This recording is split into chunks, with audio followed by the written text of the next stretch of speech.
Season's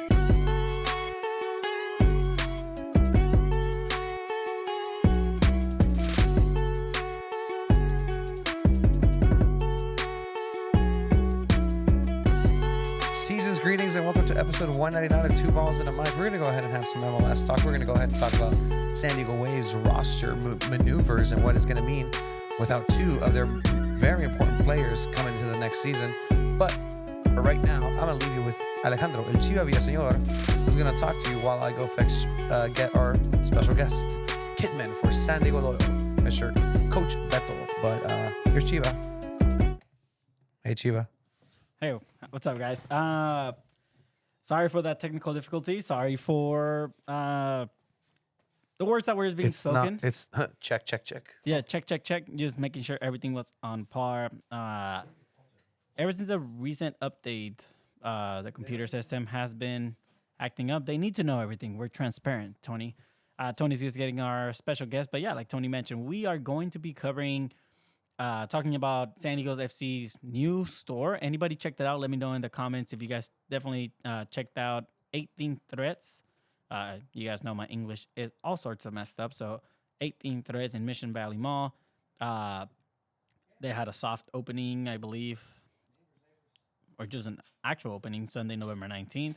I know the big metal soccer ball was out there as well. But if you guys went over to that store, definitely check us out in the chat. And here comes Tony. Pa que te muevas, so you can go ahead and move. We were setting it up. We have a fantastic guest. What I've been considering as the completion of this Team 1 talks that we've been having. One of the most important Team 1 members. I know we just welcome you. You literally just came out of your car into the studio. We're gonna get it rocking and rolling. Just right in. Yeah, absolutely. Coach Beto. Welcome to the garage. Otro neighbor. Thank you, guys. Yeah, no, it's literally garage. This is a perfect setup. I love it. This is great. And yeah, it's so great to finally have you. Oh man. No, we've been meaning to have you on for a while, and yeah. It's more than obvious that the team may not want to have, people who know important information during the season and all that good stuff. But we can get into all of that. But just to kind of start it off, how are you? How have you been? Good. It was one of those things. Obviously, that wasn't easy for a lot of folks, right?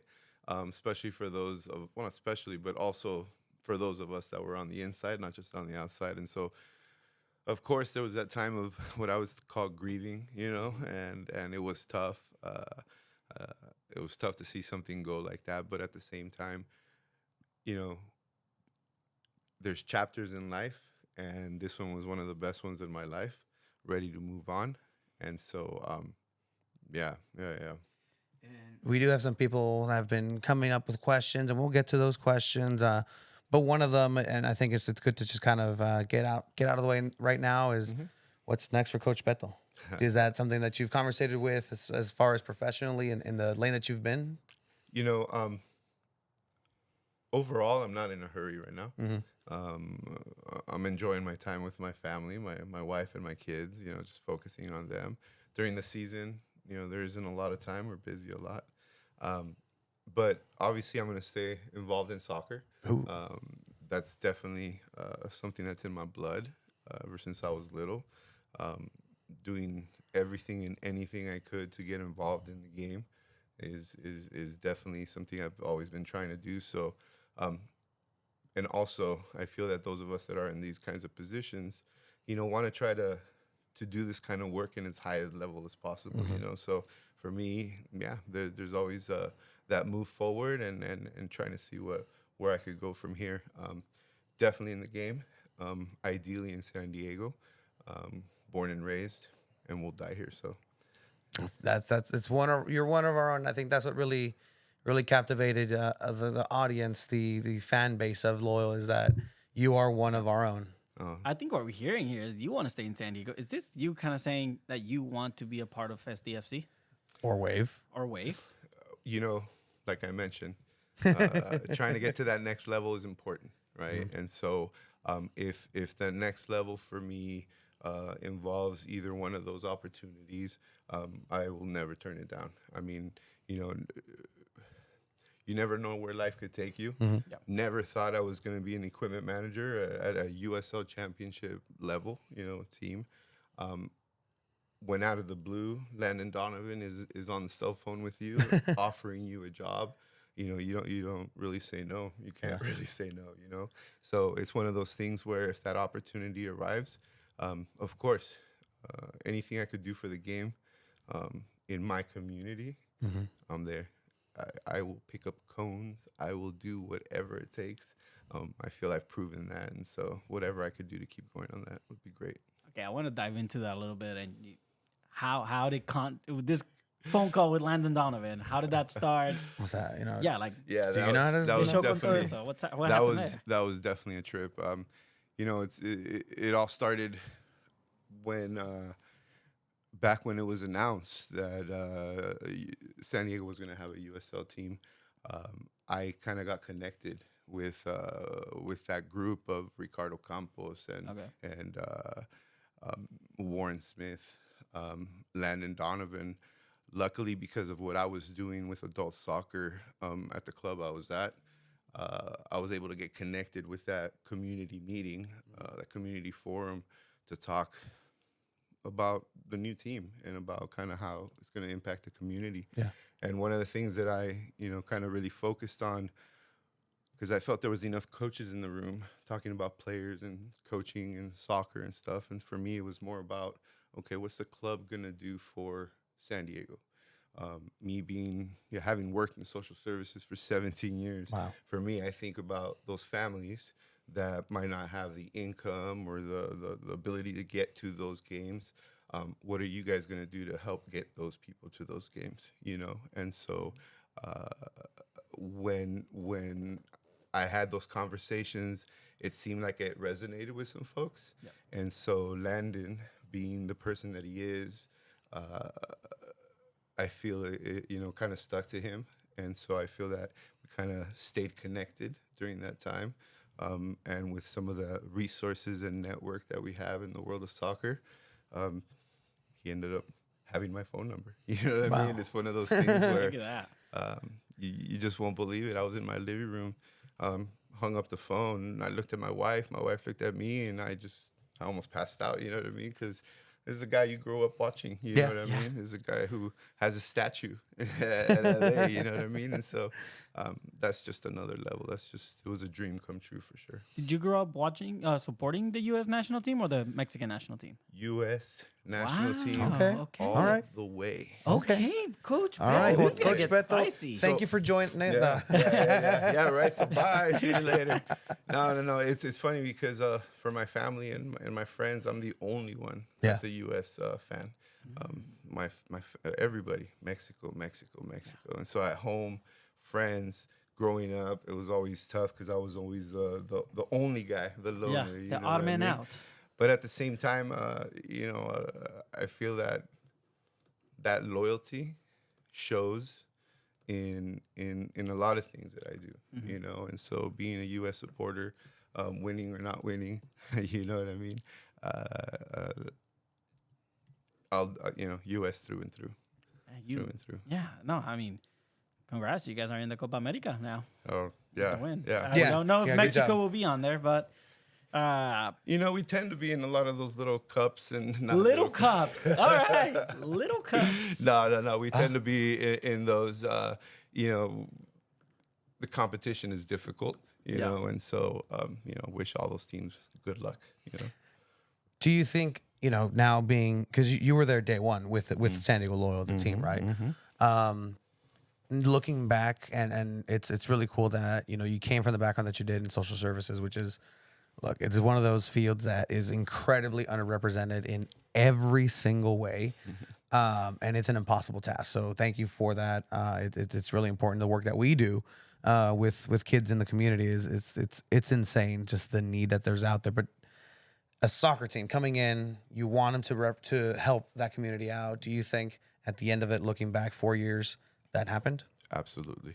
There's no question about it for me. I think, the connection and the impact the club had with the city, it went beyond what was on the field as far as players and the product we put out there. It had a lot to do with being, out in the community, being at schools, doing these fundraisers and working with all our partners. It was just another level of, going into Loyal at this level. I thought it was, I was going to learn a lot about the game and how to, a sports team works. But, there was just so much more to that, that I was able to pick up as well. So, yeah.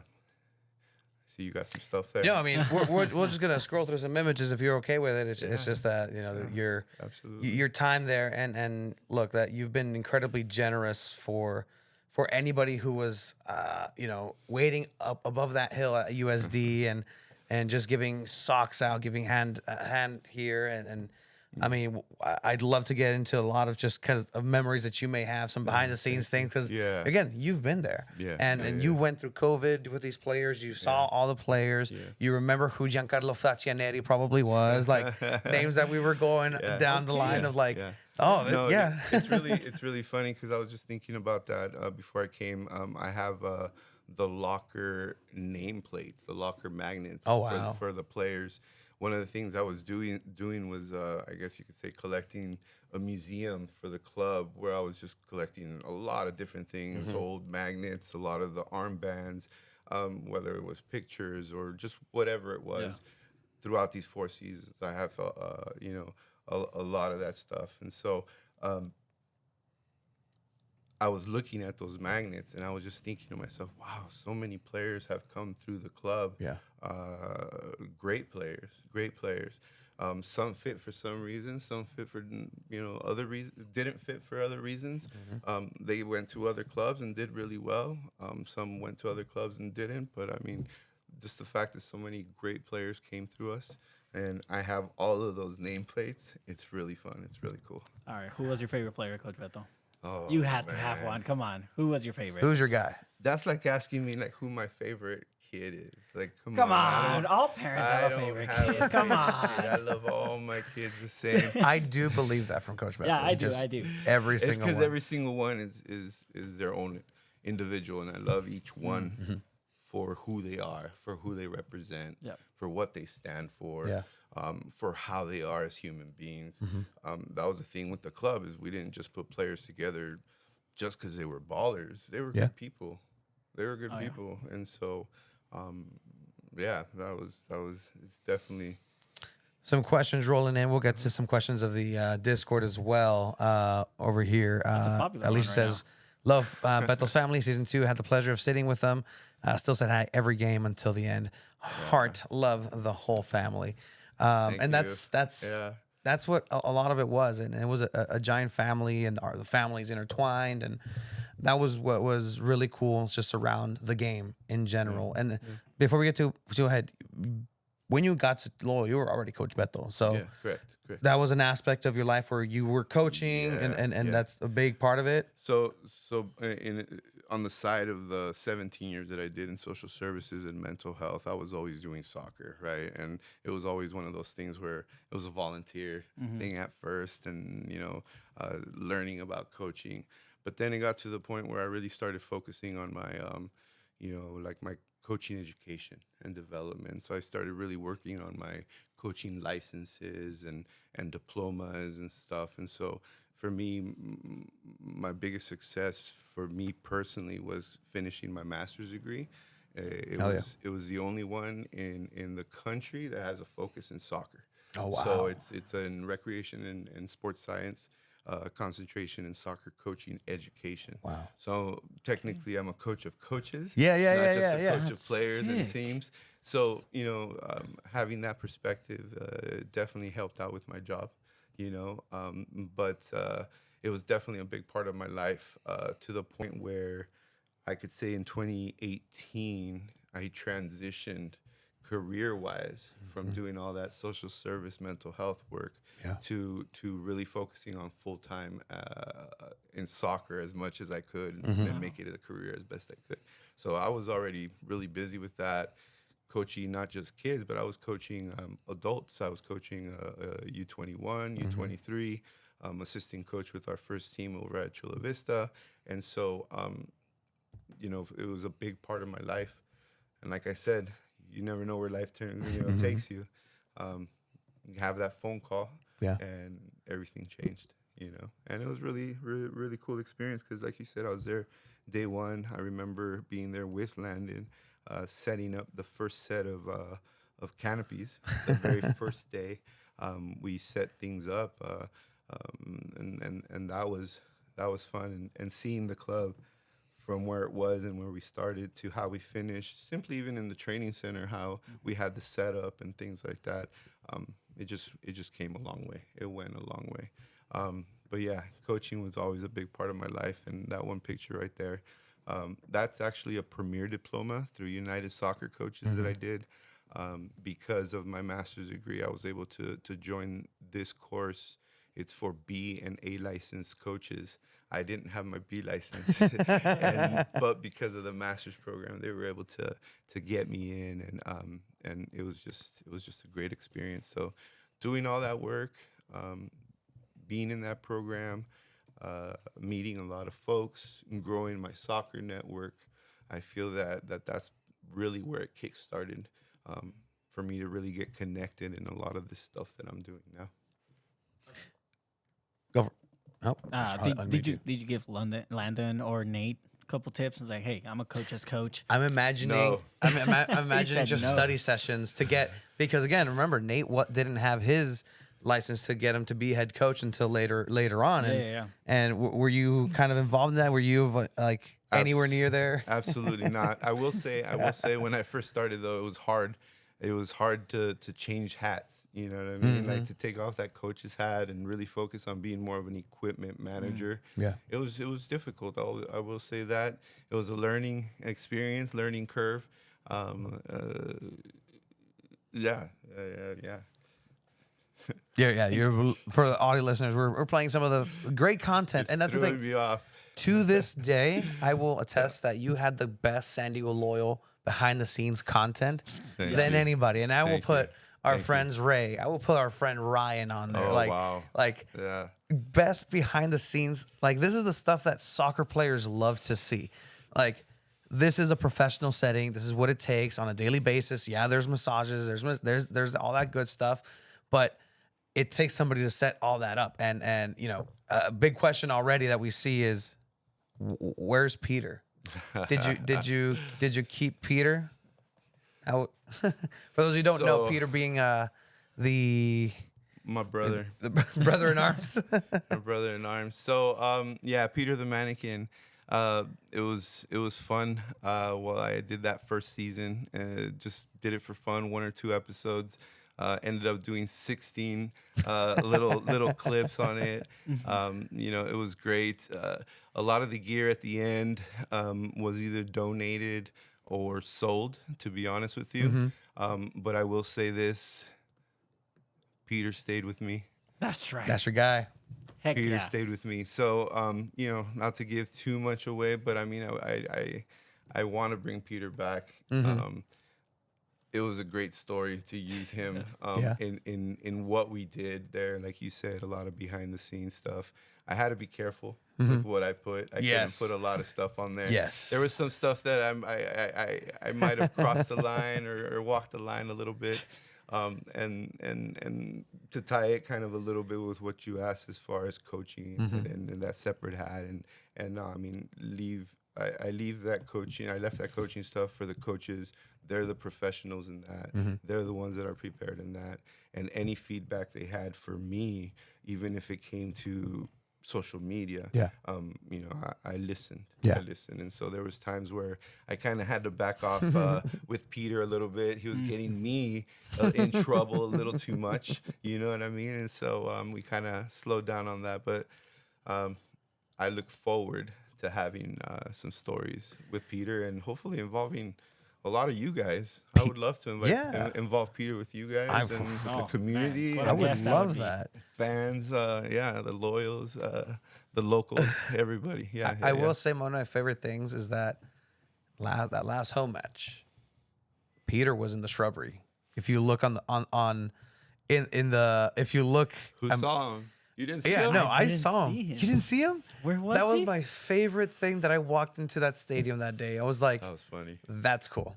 And then I went back and watched the replay, and you can see Peter on the broadcast, clear as day, in the bushes, on the se ponen los árbitros, like right next to there, where the balls always get lost. And I'm glad it's not your job on game day to go fetch them. You have had enough issues over at the Olympic Training Center going to Cover do enough that. ground already. Yeah, Yeah, I mean, man, we saw you just running everywhere. Yeah, no, but that was actually the funnest part for me on that last day with Peter was when Coque. Actually, I turned around and looked, and Guido is telling Coque, "Look who's here to see you," and he's pointing. Coque turns around, sees Peter, and he's so excited. Like it's one of the best things that he's ever seen in his life. He loves him. He loves him. So it was really sick. cool. It was really cool. Yeah. that's just a tiny part of what really just happened on a day-to-day basis, I imagine. And Yeah, everybody has their own little story, you know, and we could tell you a little bit about every single one. You know, obviously we don't have time for that, but yeah, everybody, like I said before, it was special. Do I have a favorite?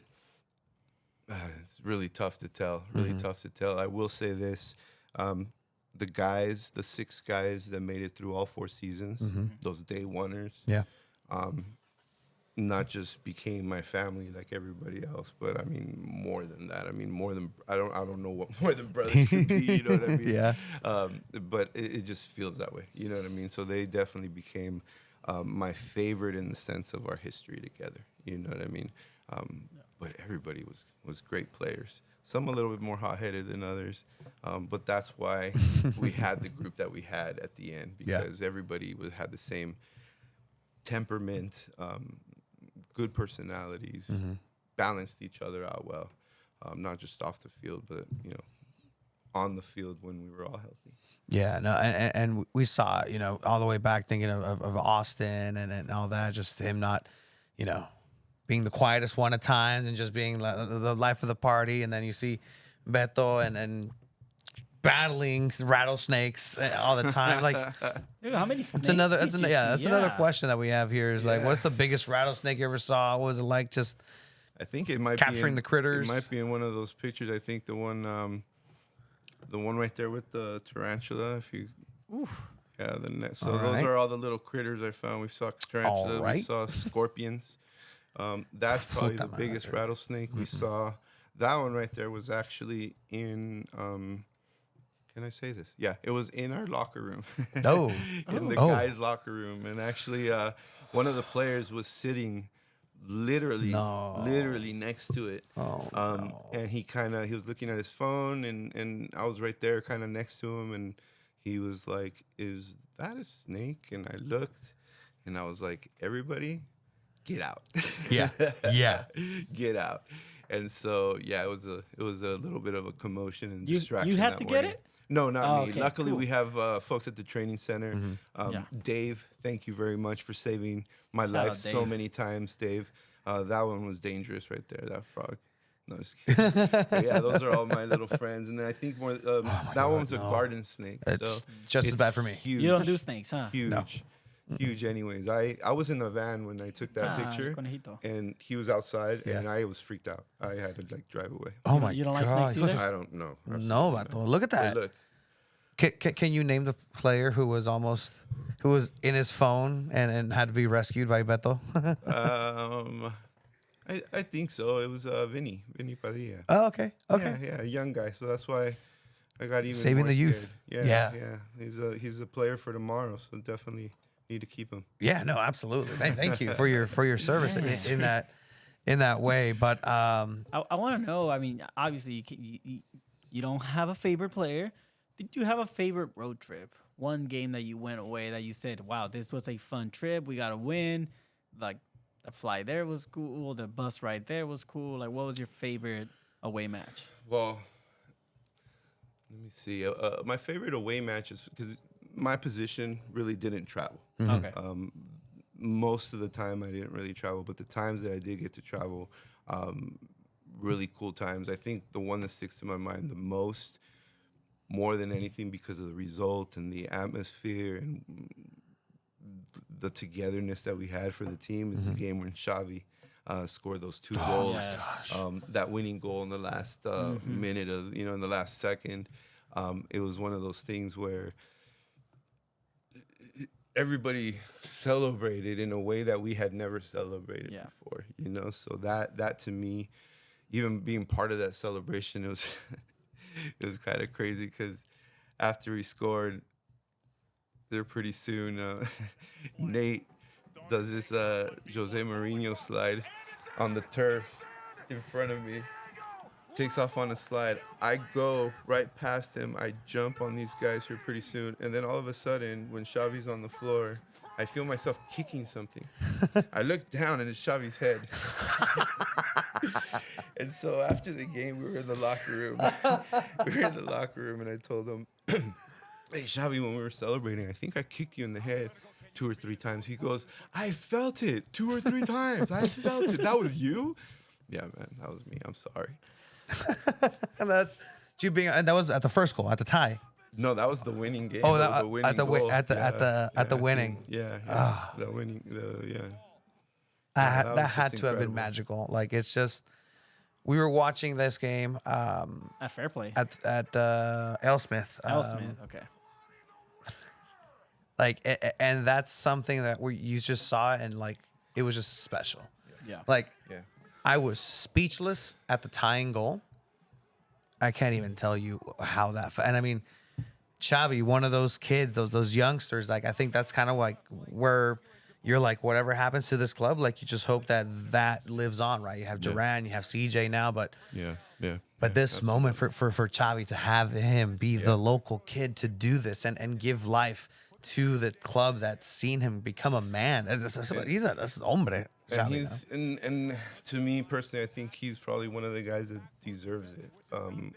Probably the most, in the sense of how hard he's worked for so many years. He's been in the roster, and he didn't get as much time as some folks would have liked for Xavi to have. And so, to me, that's more about like why I love sports. I love soccer. Soccer is my life, but I love all the sports because for me, it's not just the sport, the game, it's the story of the athlete behind the game. Of course. And so for me, seeing Xavi as a 15-year-old, being in a locker room with grown men, you know what I mean, where the kids have to kind of stand on the side waiting for the grown men to finish, changing their shower, all that kind of stuff, you know what I mean? To the point where like he was one of them, and he jumped in there and he grabbed the bull by the horns. Yeah, that was one of the early pictures. Peter was a little younger as well. Of course. Yeah. I love the continuity of Peter. Like, there's legit storytelling with Peter. You can write a beautiful movie around his existence. But I've been thinking of a cartoon for Peter and all this kind of stuff. Make it happen, please. Make it happen. We got some talented people that listen. Help me out, guys. I think it'll be fun. But yeah, I know some of that stuff we did with the academy because that's the other thing for the equipment stuff, for the the kitman gear, the kitman job. I didn't just have the first team. I had the academy. We had Lotus the Select, academy. So Lotus Select as well. So everything I pretty much did for the first team, as far as packing, unpacking, prepping uniforms, replacing, all that stuff, I had to do it for them as well. So it was a great experience to not just have the opportunity to possibly have a favorite player in the first team, but to have an opportunity to have a favorite youth player. That was just something special, something else for sure. And then you get to some of your stories, some of your content was just literally just rifling through these cleats, this equipment, and like you had to get good at that because it takes a long time, even if you know how to do it correctly. What were some of the things that again, people don't always think about the kit man in professional soccer, right? But it takes somebody with skill, it takes somebody to know each player individual. Like, would you like rattle off like shoe sizes, or would you know like, oh no, this is this person, like the preferences of players and everything? Eventually, of course. I think that first season, at the very beginning, It was one of those things where I couldn't even remember whose number was this or that. You know what I mean? And so it was one of those things at the very beginning. The way I measured it, to be honest with you, is how much they call my name during training, before training, before games. At the beginning, I heard my name a lot. Beto, do you have this? Beto, do you have that? Where's my this? Where's my that? And you know, by the time this fourth season ended, it was to the point where they weren't calling my name because I got to know each and every single one of the players. Nice. I got to know what their preferences were, from their socks, from their toes to their head. You know what I mean? Everything. I had to know all their shoe sizes. I had to know what they wore. But at the same time, going through these years, I came up with processes and systems where instead of just throwing all the cleats in a bag and then trying to figure out whose cleats were whose, we were able to get a boot bag and where I put numbers on the boot bag. And so when I tell the guys it's time to pack your bags, one of my posts was pack boots today. You know what I mean? And so it was one of those things where I'm trying to find that one. yeah, it's at the top, I think. So I think that was recent. Yeah. yeah. So that was a big thing to be able for the guys to pack This one right here? up above. Yeah. Oh, there we go. So yeah. So little things like that, I mean, make a big difference. Those are the things you learn as a kit man as you go along. How to make things a little bit more efficient for yourself. I used to, for example, for away games, I didn't make it easy because I didn't travel. The person that did travel and had to set this up, I didn't make it really easy for them because I didn't know how. Yeah. But as time went along and I was able to come up with these systems, I was able to make it so that even if I wasn't there, they knew exactly whose was what. And yeah, everybody had their thing. Certain players, a Colin Martin, sponsored by Adidas. All he wore was Adidas. I had to be careful with what I put for him. Yeah. Very particular with what he wore. So, not in a bad way. Everybody was very particular about what they wore. But those are the kind of things that we have to keep in mind. All right, let's keep you on your toes. These Adidas right here. Can you name like Colin Martin? Colin right there. What about these like highlighter green Adidas on the middle left? As you can tell, those are new. So those are probably don't know yet. One of the new players. Yeah. I mean, I could go through and name a lot of those. Obviously, guys go through boots like crazy. Yeah. I've been able to get some of those players, not necessarily my favorite players, but very good players that I really loved watching. They signed some boots for me and left them for me. So for the museum, we have some signed boots of a lot of these guys. So a lot of those guys are, I think this season, to be honest, Charlie Adams, Kyle Adams. As you see, two players being the commenters on this, Koke saying packing, and then happy face by Evan Conway. Yeah, well, it's kind of like a teary-eyed face because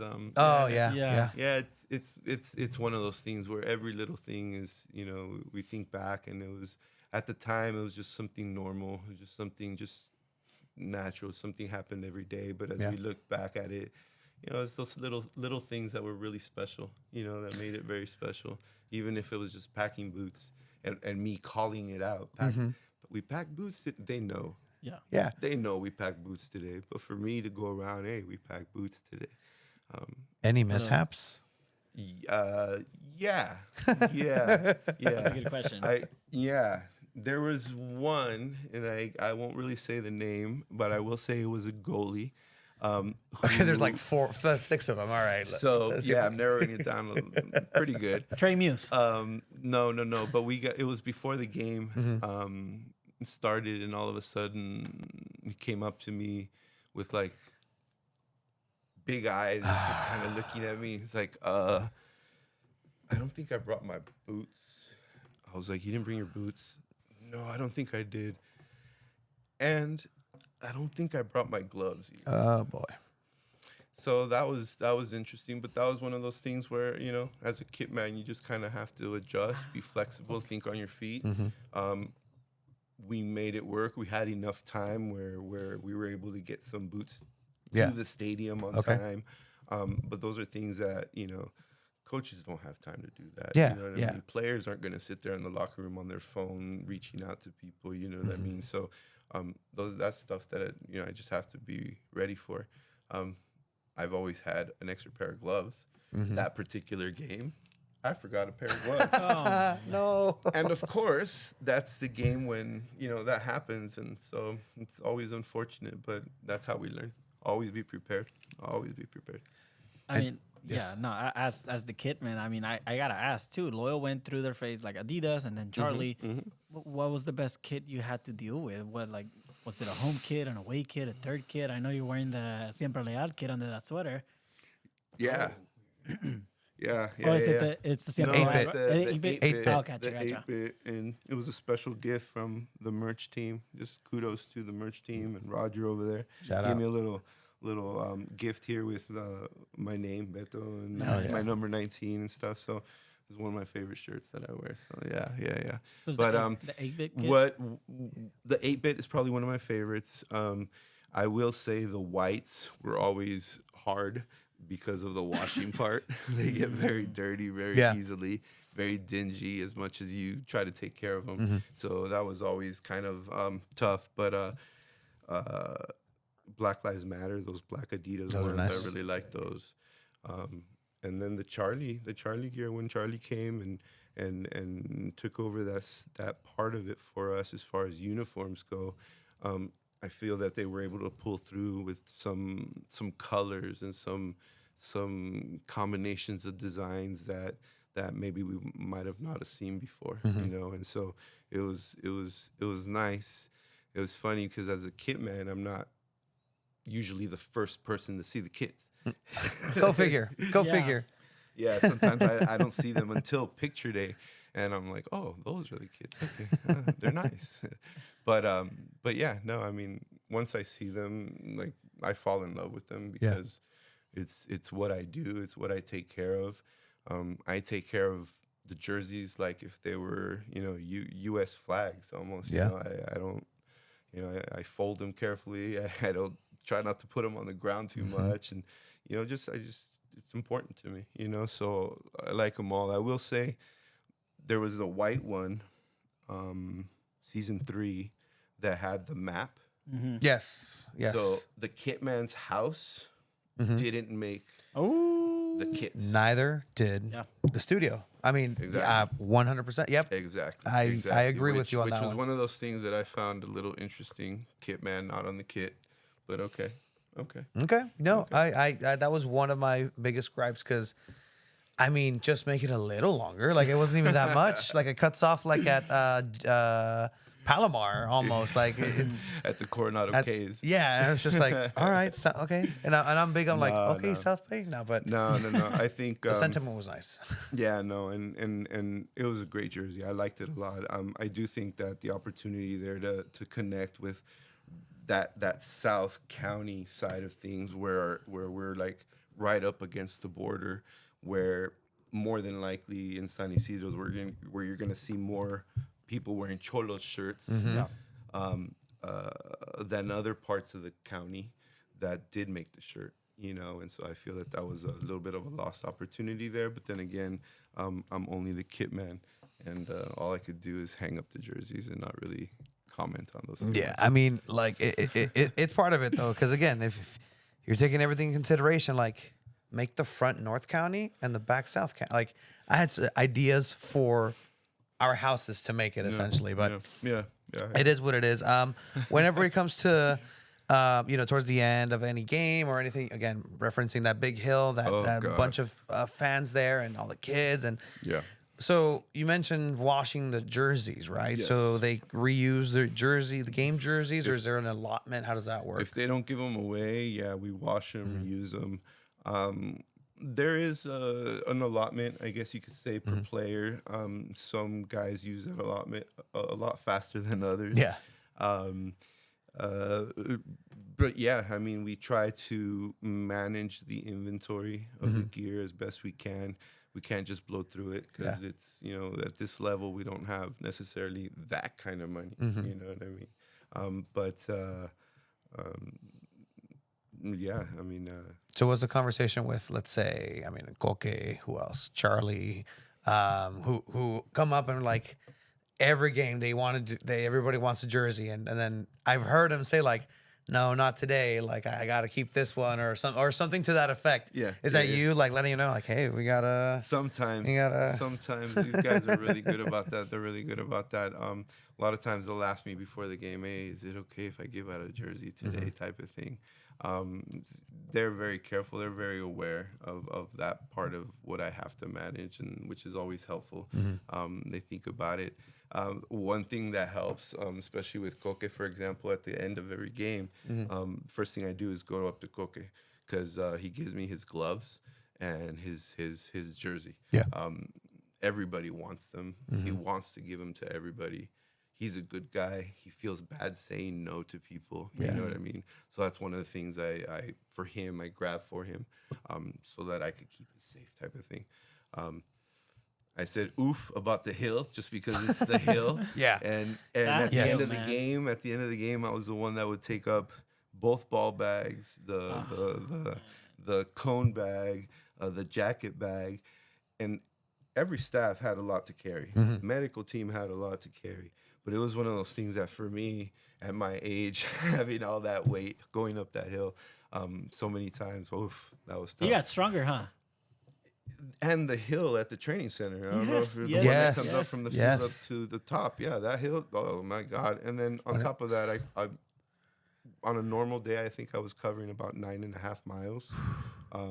Steps wise, just like about 9.5 miles. Busy day, 11.5.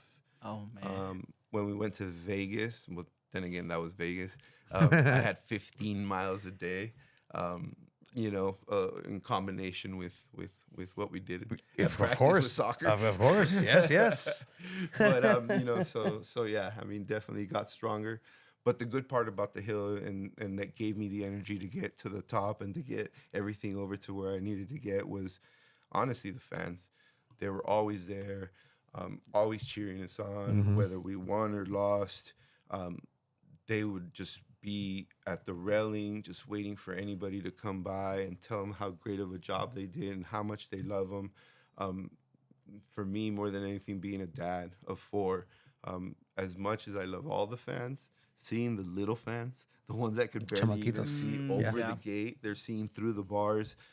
They're sticking out their hand to kind of give the players a five. They don't even know really who they're doing it We for. got our fair shares of shout what I outs and hey, high five. Yeah. Can I get that little vest or something? Yeah. But like those are the ones that I like to really make sure that they enjoyed their experience, because by them enjoying their experience, the parents and the family enjoys their experience as well. So that's important to me. That's important.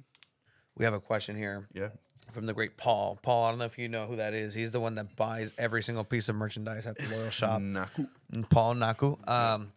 He's asking. He's the one that gave me the, because I had this thing, I always have your back. I'll always have your back. And so he made me one of those Fiend scarves, custom made, that said, always have your back. So that was really cool of him. So what's up with Paul? So as you see, the always have your back here scarf. He's asking, besides Peter, what is your most unique piece of equipment / kit that you kept, and what does it mean to you? Wow. Besides Peter, equipment, kit. They didn't let you keep the little golf cart? Not the golf cart. Not the golf cart. Thank God. I think the one thing that was really special to me, and because it was something where I made a really strong personal connection with this person, gave everything to me as far as, being there for me. I don't know if you know, but, I have some mental health, disorders that I work through, you know what I mean? And so he was... Yeah, sorry, it's just the mental health stuff. I don't always talk about No, it. no, no. you know what I mean? We appreciate your courage with that. We really Yeah, do. yeah. So, but yeah, No, what I were you mean, saying? just as far as just any mementos or any special last minute things. Yeah. Got it. I'm sorry. You're good. Yeah. No, and I think the one that really helped me a lot with that was Charlie Adams. Absolutely, Charlie Capitan. Adams. So, I did get a jersey from him. I did get his boots from him. I took care of that for him for many years. Yeah. And very appreciative guy, very good guy. And because of all that other stuff that I was going through, he was the one that was always there for me. Everybody was, but he was the one that really made that connection with me. And so for me, that was probably the most special thing I could keep is anything from Charlie Adams. That's great. That's why he was the captain, and that's honestly what we keep hearing from players, What a guy. from fans, just in general, and it's great. And again, I will commend you because that's something that working in social service, you know this pathway of just being a human being in the professional soccer realm and what it takes to be at peak performance, and even yourself having to be at peak performance of what you do in your profession. And that's something that's incredibly important for everybody to be able to tackle. And I'm glad that Charlie Capitan was there for you in that, because look, that's again, man, that's Capitan de por vida, like for life, man. That's amazing. More than just on the field. I mean, that's the thing. That's what sets a good captain apart from a great captain apart from just a good captain is the fact that they not only make the impact and the difference on the field, but off the field and with everyone they're in contact with. So I mean, he definitely deserved that role. And thank you for sharing that. I know it's difficult to talk about that sort of thing, but yeah, absolutely. Like I mentioned, in 17 years working in mental health and social services, in our community, especially down here in the South Bay, there's a lot of stigma behind mental health and what goes on. And if you go see a therapist or a psychiatrist, then it means that something's super wrong, that you're crazy or whatever. But there's things that happen to everybody, and for me it was one of those things where I after a lifetime of stuff got pretty bad, and pretty much when I started at Loyal was when I got connected with my support and my therapy and my medication. And so my entire time, 4 seasons, 5 years with Loyal, was the entire time that I have been in my treatment. And so Loyal itself changed my life, not just because of the club, not just because of soccer, but personally it made such an impact. And everybody there, staff, as far as staff, knew about it, and they worked with me, and so for me, I could only pay it back, raise awareness as best I can, and let everybody know there's reach out, please, to anybody. There's help there for everybody. I've worked with some very tough patients who were in very tough times, and so for it to happen to me.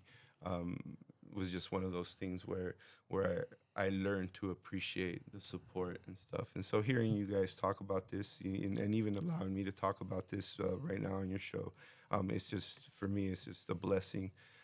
Never thought I'd be able to at least advocate for that side of things, even though we're talking about soccer.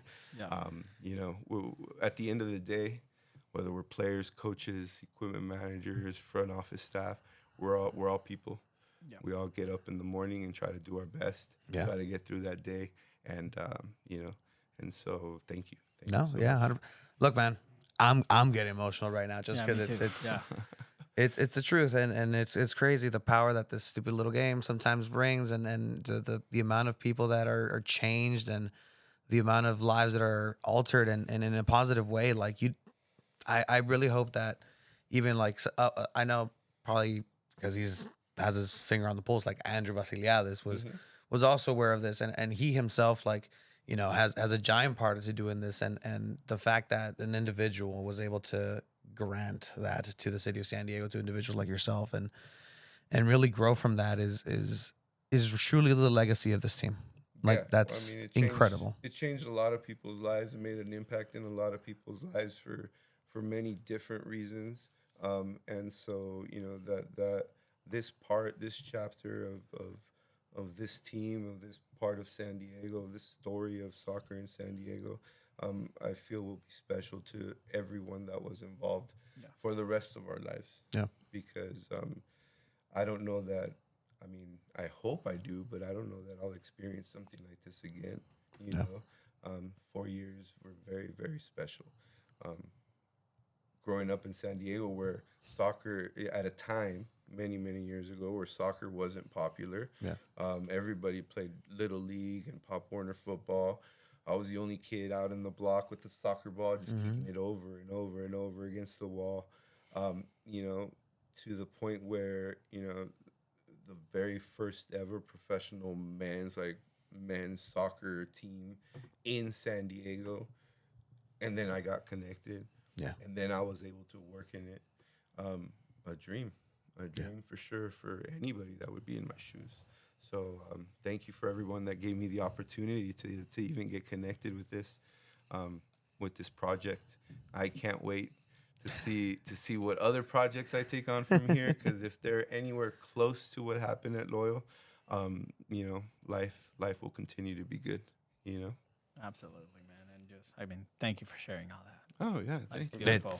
I mean, let's kind of again the joy that this brought, because again, you said that even the hardship of that with a smile, and that's what at the end of the day is everybody saw you, the team, with a smile, sometimes a little bit more focused on everything. And could you just share just like a memory? I mean, we see you working with the team at Borussia against Borussia Dortmund, and just any of those like pinch me moments that you just kind of like took a pause and like, wow, like just reflect on your time. No, absolutely. I mean, like you mentioned the Borussia game. I mean, it was one of those things where, I had after the game, a person like Grant Stoneman asked me to go, ask Chiellini for his boots, type of thing. I didn't. Somebody else went to do it.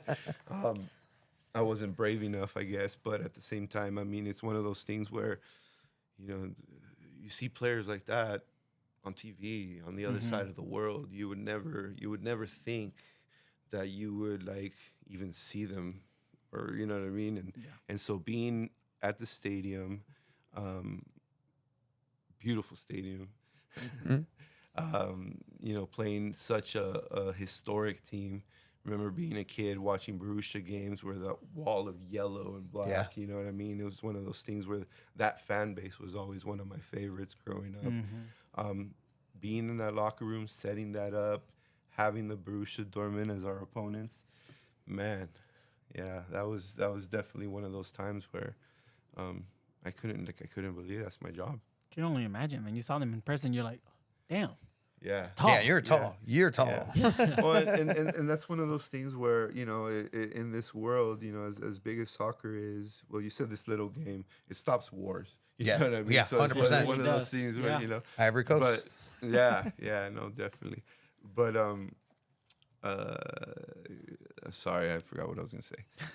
No, he said that it's a little game. It's not, but it can stop wars. It's really something that is global. And for me, that's what I like about it too. It's like music, right? Like you can hear a song, it's not even in your language, but you understand. Like, wow, that's a good song. Or if it's like truly heartfelt, it's like, I don't know what that girl did to him, but man's hurting in that song. But it's like something language. In soccer. It's like you don't really have to understand the circumstances of what might be happening. You just feel it. You just feel it. And I mean, that was, and I guess what I was gonna say is now I forgot again. I'll pick it right up. It's all good. But one of those feelings was you were one of the few dozen people working in live sports during the pandemic, and I was one of the few people that was watching live sports during the pandemic at USD when nobody else was there. Taking it back to that game where against Phoenix, going into the playoffs, the walkout happened. That's one of those feelings that was just like, this is different. this is different. I've been around soccer for a while, and in there, and even then, that the gravity of that moment just kind of really came through. And I think we've talked ad nauseum. We've talked to Colin about that, but I lost my soccer jersey that day. Oh. My white original Adidas home kit.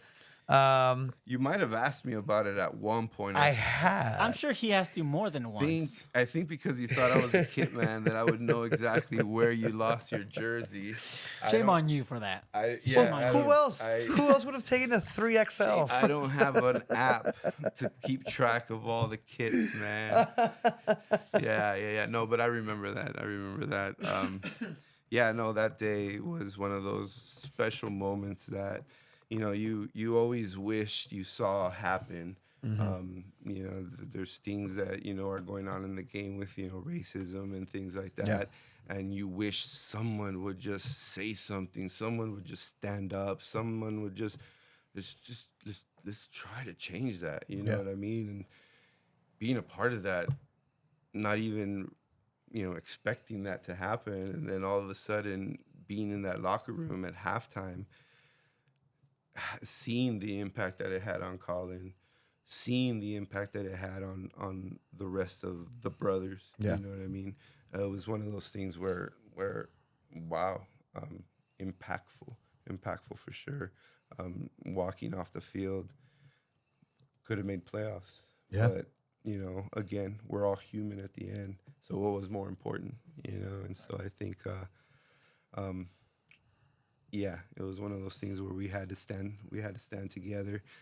It was also at a time where the club was kind of setting up their, kind of like our moral compass, I guess you could say, as far as what, you know, who we were going to become. They were supposed to stop that match at a 70th minute, I think, and band together and have a united message against racism, because the game before Elijah got attacked racially, and Phoenix, and they agreed to do this, which was the nuts part about all of this. And then that happens before, and it was It's incredible like for the wrong reasons, but for the right reason that you're mentioning, and that's something that you know, it's good to acknowledge. I heard a lot of feedback as far as not just from outside of San Diego, but even in other countries, making comments about, like, I have no idea who Loyal is, but I just heard what they did. Yeah. I'm a fan of Loyal for the rest of my life. And they were in Denmark. You know what I mean? Like, it's one of those things where it resonated with a lot of folks, because it was at a time when it's important for a lot of folks. You know what I mean? Yeah, we're human at the end of the day. It's like Landon said right in the game, told the coach, like, there's no room in soccer for this. Correct. Like, it needs to be gone. Someone has to stand up for it, and that's exactly what Loyal did. And the response, I think, was, this happens all the time. You know, we get used to it, or we're used to it, or, you know, something like that. And so I think that's the attitude that's we've had. You know, I'm going to include myself in the sense that, I mean, being inside the sport, you know what I mean? But yeah. Did you have any pals other than the players? Like, you know, you mentioned the medical crew, Paulina, fantastic person. Like, maybe Nate himself. Like, is there people. like go to Gamba? Yeah, right. You know, I would say, like I do with players and my kids, I love everybody equally. Love that. You know, they were all great for their own reasons. They all helped me in their own ways for their own reasons. You know, like you mentioned Paulina. And so for me personally, I think that was one connection that I think was just, we could just kind of like look at each other without, you know, saying anything, and we understand kind of what we need to do and what we're thinking and stuff. And that was a really good connection to have, because as a team, we worked really well. Not just her and I, but like as a group, especially because we're a small group. Yeah. You know? We other clubs have 3 people running equipment. I was doing it all by myself, you know, so it's a small club.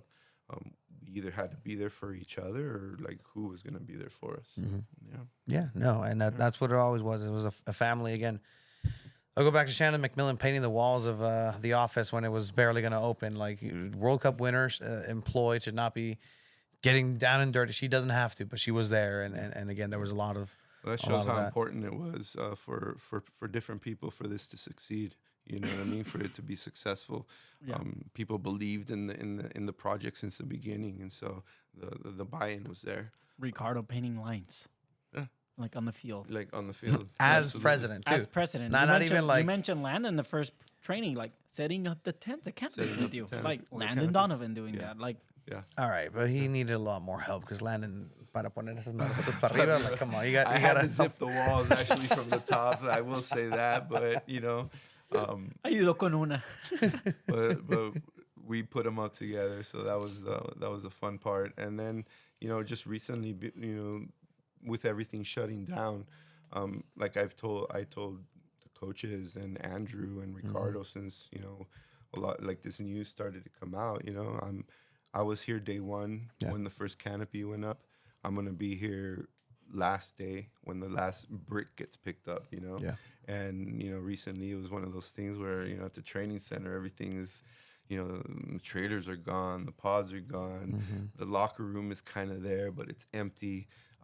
It's just we're sadly to that point. So that's the hard part. Again, in soccer, the game is always going to continue. The game's always going to evolve, I feel. There's always going to be that next great thing. Yeah. And so, the game itself isn't going anywhere. Myself within the game of San Diego, I don't want to go anywhere. So we just keep going from here. I love that. I mean, that's again, La Chavas Ganas, man. Every single time that you were on the clock, off the clock, just representing Loyal, just everything really came through. And it's really impressive that they were able to get just a really good human being in that aspect. And that's I appreciate something it. that really Sorry, came my through. mind is sometimes here No, and there, no, but I it's think all part good, of it man. is the medications I take. Not just kidding. But It's late, también. The garage is tiny. But thank you. No, I appreciate you. I saw something Yeah. about the best music or something. Yeah, like who had the that. best music? Esteban is asking. Esteban Toscano. Yeah, in the locker room. You know what? It wasn't necessarily about the best. The one person that would always, we would go to for was Morgan Hackworth. That's my guy, dude. Yeah, he would be the one that in the mornings I would put the speaker. There you go. Yeah, go. give me the Game jersey last Day game. one. Well, he called it bench warm because he on that last one. I did not. I called him a rotational player. Yeah. Well, he agreed. Yeah. Yeah, it's fine. It's okay. You That's what he said. nodded like He said it. was No, a me? rotational No, player. no. Hackworth. Morgan. Hackworth is that- nodded. Okay, yeah. I see. No, it's because Morgan was the kind of player that we could count on at critical times when we needed his kind of game. And so whether he was on the bench or not, he was just always ready to play. So, but part of that was because, right before anything started, put the speaker in his locker, and there goes the music. You know what I mean? And Did you he's the recognize one his music? bumping. Yeah. I mean, a few guys played different stuff. I mean, AP Adrian loved putting his rap. Sometimes it got a little too intense. I can see that. It was funny. Recently, one of the last days, Landon was there doing some stretches while Adrian was on the bike, and a song came on, and it was really inappropriate. And so Landon turned around and he's like, "Who's playing this music?" And Adrian's like, "Well, you don't like it?" And he's like, "No, isn't it inappropriate?" And he's like, "I didn't think it was," and it was completely inappropriate. But it was one of those little stories, you know what I mean? Those little things that happen. But yeah, Nick Moon with his music. Yeah, all those guys love to play their stuff. Koke loved to play his stuff too. What did Koke play? Pura guitarra. Spanish stuff. No, actually, Coque likes a lot of the 80s stuff, to be honest with you. So Oh, he did share with he us. did He share did that. share with Knows us. a He lot. likes a lot Depeche of Mode, rock The bands, Cure. Yeah. Yeah, he does like a lot of that stuff. Or I would Mhm. play a lot of that stuff, and Los he would know. Smiths. Los Yeah. Smiths. I was Yeah, gonna he say shared he that with likes the us. That's Smiths. right.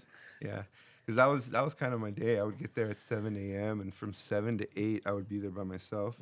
Turn on the speaker, set up the locker room, blast my music, and so when the guys would start showing up, I listened to a lot of different stuff, and so they would always come in, and there was always be something different playing, and a lot of the times, different guys would come up to me and be like, this song's a banger. It was like from 88. What were some artists? What are some artists in there that you had in your playlist? 7, 8. Well, I mean, that new wave vibe back in the 80s with, Depeche Mode, The Cure, New Order, Wang The Chung. Smiths. Well, maybe not that. Maybe not Flock of Seagulls or anything like that. But yeah, New Order is still big for me now. Yeah. I love that band a lot. I had a friend who just went to go watch New Order. New Order. Played yeah. outside of SoFi at the YouTube in arena. in high school, when I was a 12th grader, we were in the talent show and we did a cover song. We had a little group there going, and we did a cover song with Depeche Mode, and so Depeche Mode was really big in my life in high school and stuff like that. So I'd be playing a lot of that, but then I'll have Frank Sinatra once in a while. I'll have and then just a lot of like indie stuff.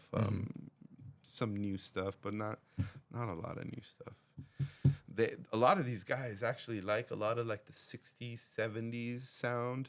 Okay, like Queen. Yeah. A lot of that stuff they actually know, and I'm like, how do you guys even know a lot of this before you were even born? Yeah. And but yeah, it's really interesting to see their taste in music. And then you have your rap that you put, and then everybody's like, "Whoa, Beto, what's going on here?" Yeah, they would walk up and be like, "Dang, I didn't know you were a thug." I know you were chill like that. A little bit, a little gangster. No.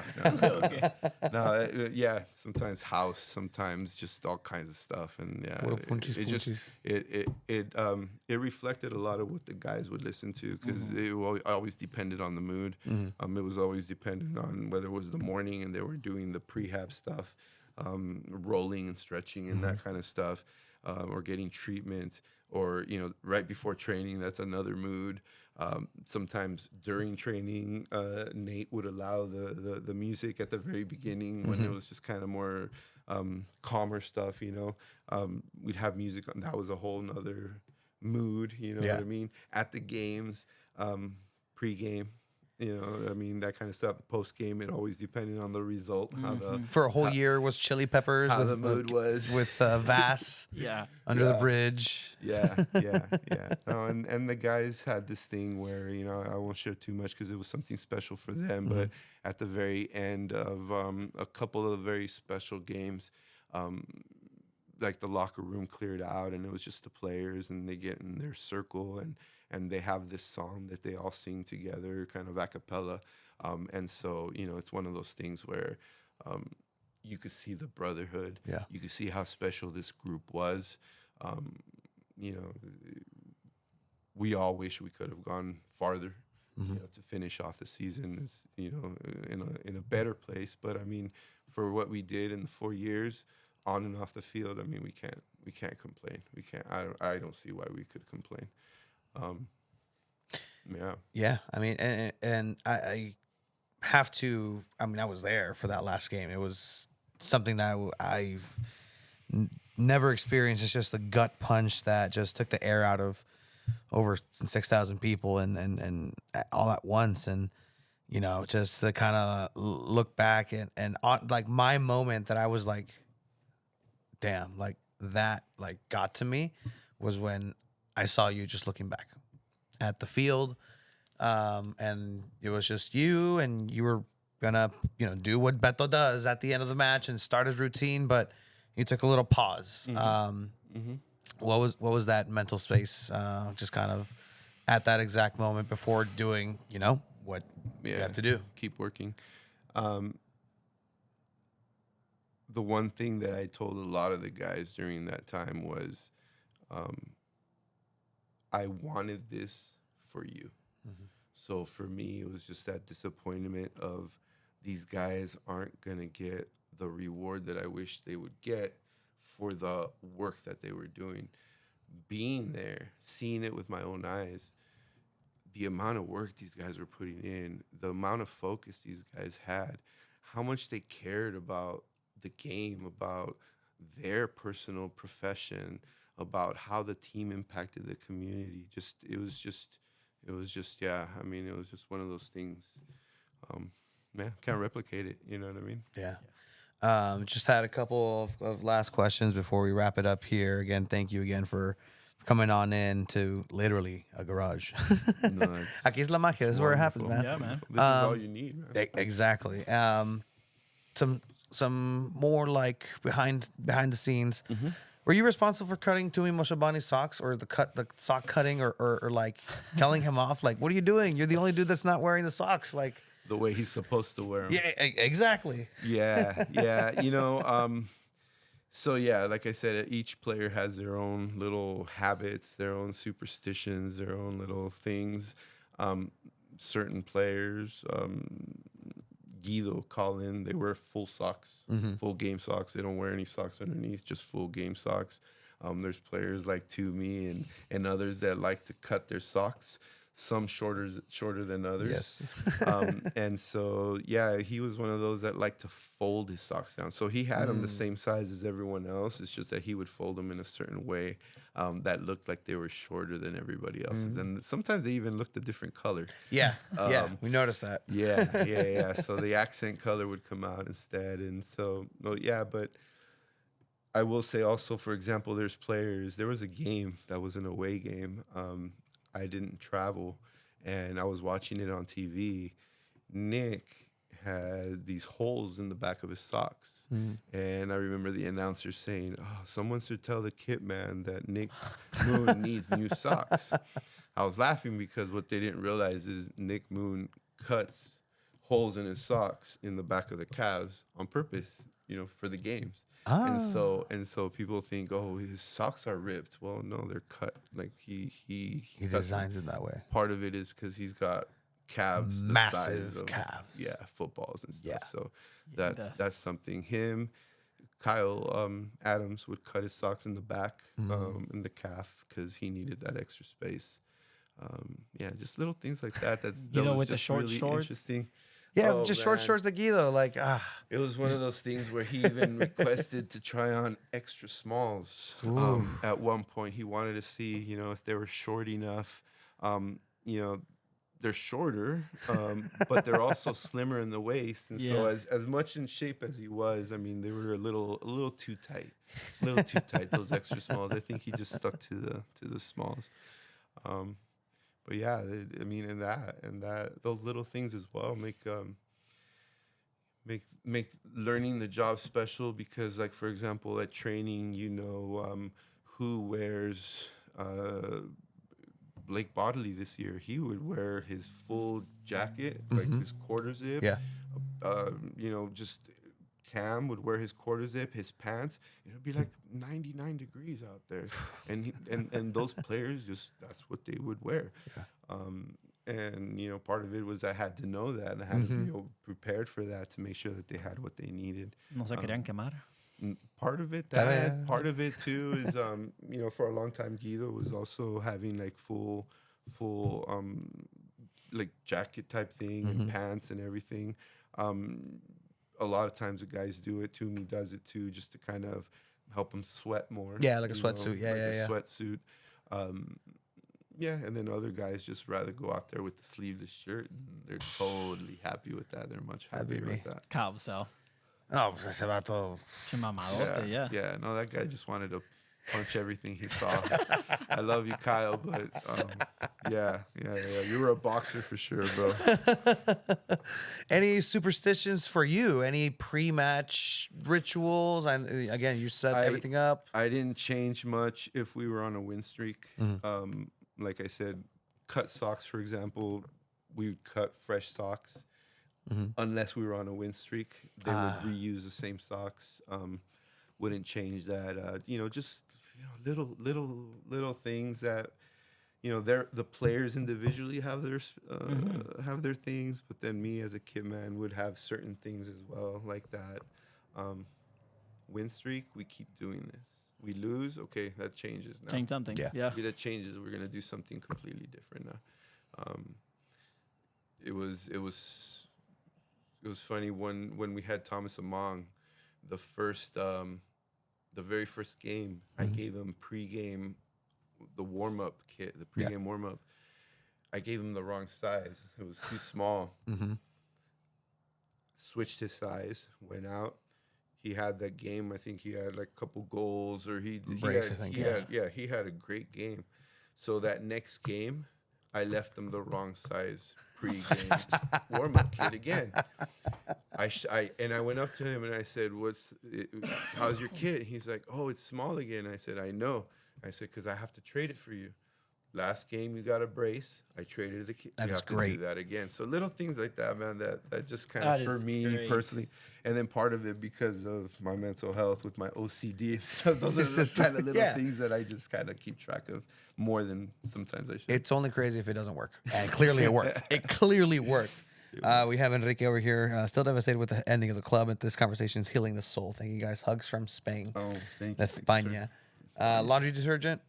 Any Tide Pods. Tide. So Tide it was Pods. one of Stamp those it. things. No, I mean it was one of those things where experiment a lot, and you have all these things to kind of clean the uniforms and make them smell well and this and that. And it got to a point where you get detergent and you get these little crystals to enhance the smell, and then you would put this other stuff to clean it. It's laboratory. And all this stuff, and then it ended up being like it just cost more. A lot of times folks are like, oh no, Tide's kind of expensive, you know? It might be, but once you buy the other products and you buy so many of them just to have one wash, honestly, I saw the U.S. national team at the training center in the laundry room. I've met a lot of folks there, a lot of teams, a lot of equipment managers, a lot of everyone there. And they would just put in their clothes, put in the Tide Pod, and they were done. And so in my mind, I'm thinking, what am I doing? You know? And so, from there, we just kind of went there because it's easy. That is great. Even to travel, you know what I mean? Because if we train while we're away, there's washing to do. And so, being able to travel with little packets is always easy too. Little things like that, man. Sometimes, one time we ran out. I had to go look for somewhere to buy it. I can't remember where I was, but I couldn't find a store that sold laundry detergent. Went to Whole Foods, which was like 2 miles away. Oh my goodness. I ended up getting something other than laundry detergent because I didn't like what they had. And all this stuff. And I did that for like 2 days.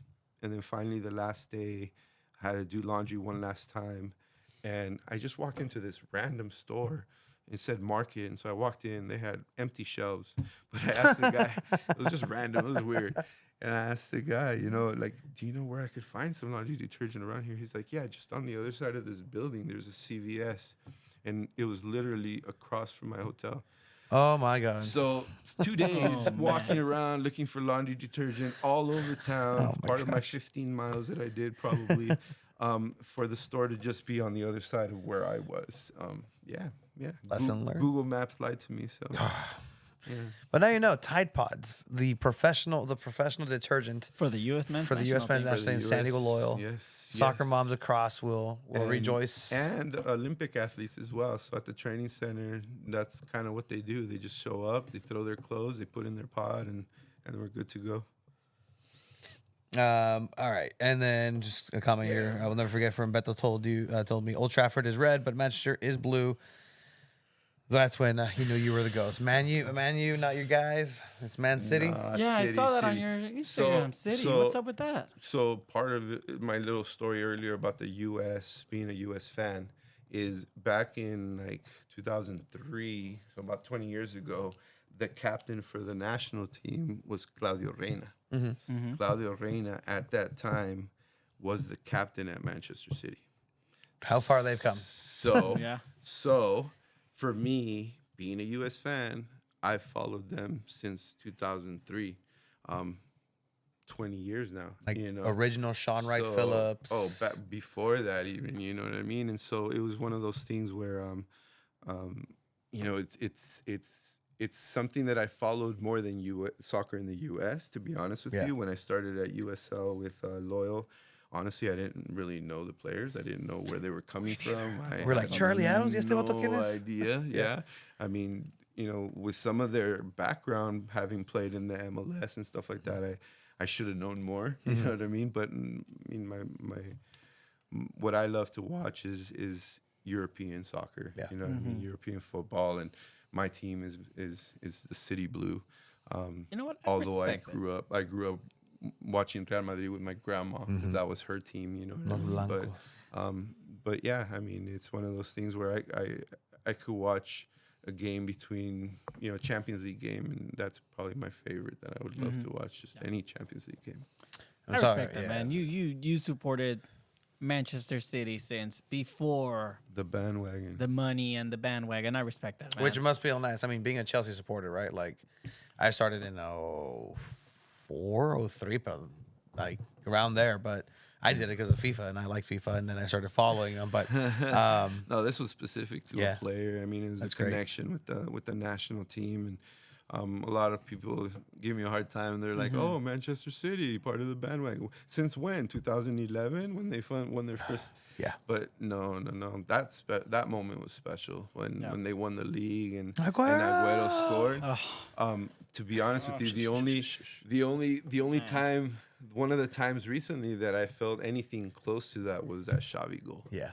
Yeah, That had at to the be last amazing. minute, it was one of those things where like that was the last, like those two, were one of those highlights that you'll remember for a long time. Man U for me was just Chicharito. You know, Yeah, die hard Chivas fan. He went to Man U. I said, that's my European because I didn't have one. yeah, Yeah, I like Ronaldo and, you know, just watching everything. But when Chicharito joined Man U, for me, that was like, damn, yeah. that's yeah, my yeah. team now. And I was, and I mean, I watched United back in when they had the the Scholes and the Giggs and the Beckhams and all that kind of Class of stuff. the 92s. Yeah. I was watching them back then, but it was one of those things where, you know, back then I don't know, I'd rather watch a PSV Eindhoven against you know, I mean, Ajax action. yeah, something like A young that. You know what I Zlatan. mean?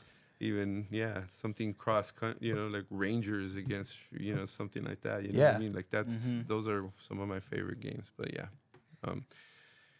which, like I said, I didn't know too much about the U.S. players, but now obviously I gotta know more. Yeah. No, it was an education, and again, it was like we all went through this college experience, high school experience together with Loyal. It's just 4 years, and it's to be able to relive something of that similar like time frame, similar experience of a high school where you make lifelong memories, lifelong partnerships, friendships, and you learn so much about yourself and it's something that people don't get a lot to do. And again, one of the great things that Loyal was able to do, we've been asking every Team One member, because again, you're the last piece of the puzzle, Coach Beto. You're the last Team One member that we needed to have. We spoke to all of them, and we've been asking them at the end, just if you can sum up your experience in San Diego Loyal into like 3 words or a phrase, just short and simple. I mean, the cliche of dream come true, you know, life changing, transformational. Yeah. Yeah, I mean, love. It's Hell one yeah. of those big words that I think came out of a lot of this time in our lives with this particular group. Not just me with the players and the staff and the coaches, but the fans with each other. You know, how many of you met people that you had never met before? Yeah. Made connections with people you celebrated with people you had never met before, and it was because of you know what we did, and that was very special. More than 3 words there, but definitely, No, definitely. Of course. Sums it up. Yeah, Colin went on a paragraph on a rant. What we asked him, so it only makes sense. You know, he started talking about his art and how he loves it and all that good stuff. But no, it's really great to have him. Yeah, Colin has some great stories. And that's at some point, again, we have this vision of a project at some point to, do like a documentary of some sorts with Loyal, and I'd love to kind of loop you in and just kind of get some of those stories, and I think that idea of a Loyal museum would be really interesting, and to just write down your experiences and just how that all went down, because it's a very unique perspective that a lot of people don't take into consideration. A lot of the U.S. fans right now are into it's the Ted Lasso and blah blah blah, and you see the Kit Man as a character, and he's like this and this and that, but it goes way beyond that. The love that you have to have, not just for the game, but just for everybody there to take the time to know they're to the minutia, like the likes and dislikes is takes a while. It takes a lot. Yeah, no, I appreciate that. And that's what makes it hard sometimes when sometimes a player might be going through a difficult moment on the field, and people might be criticizing about the game and this and that.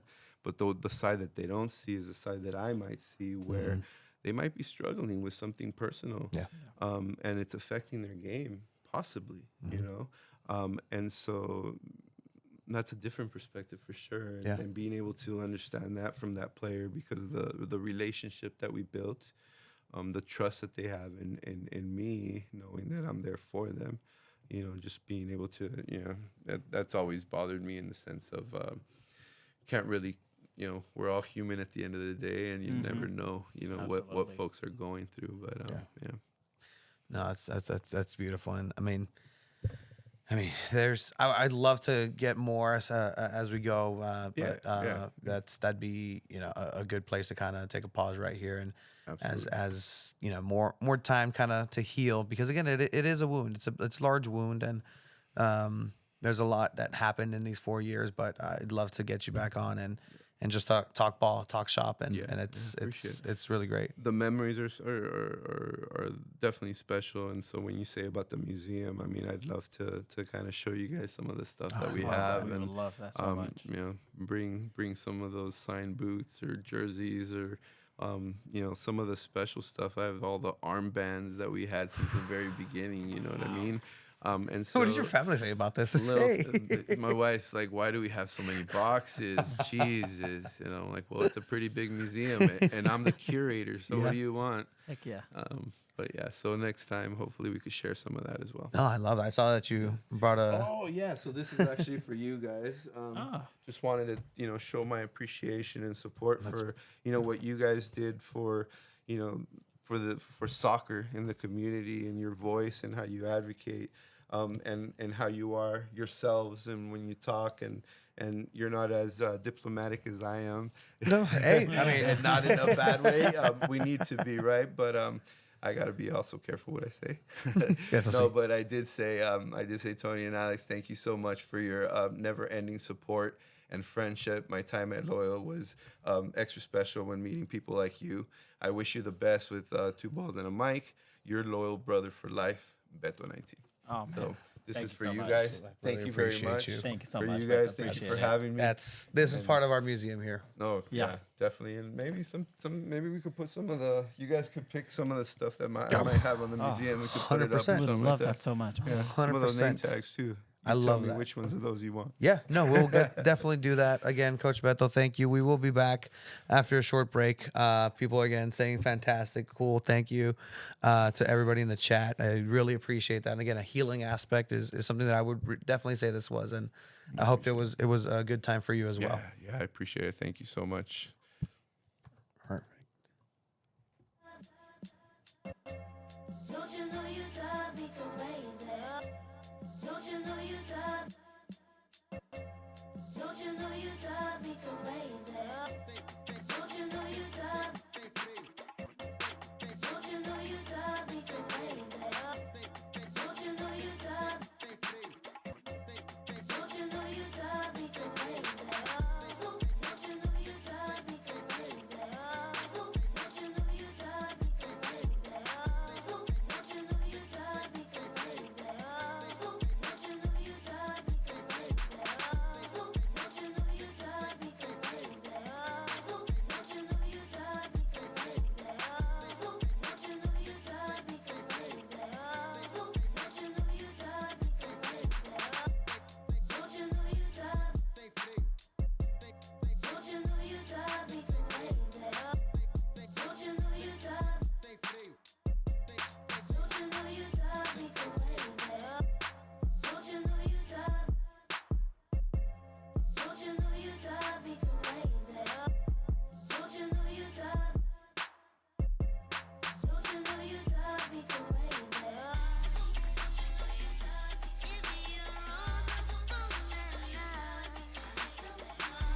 You can have anything. You took my heart and plus a ring. I think about you all the time. I think about you all the time. I think about you all the time. One kiss to blow my mind. You can have anything. You can have anything. You can have anything. Take my heart and plus a ring. Think about you all the time. Think about you all the time. Think about you all the time. Kiss to blow my mind. You can have anything. You can have anything. You can have anything. Take my heart and plus a ring. Think about you all the time. Think about you all the time. Think about you all the time. Kiss to blow my mind. So you can have anything. So you can have anything. So you can have anything. So take my heart and plus a ring. So think about you all the time. So think about you all the time. So think about you all the time. So kiss to blow my mind. Don't you know you drive? Don't you know you drive me crazy? Don't you know you drive? Don't you know you drive me crazy? Don't you know you drive? Don't you know you drive me crazy? Don't you know you drive? Don't you know you drive me crazy? Adobe Express Desktop.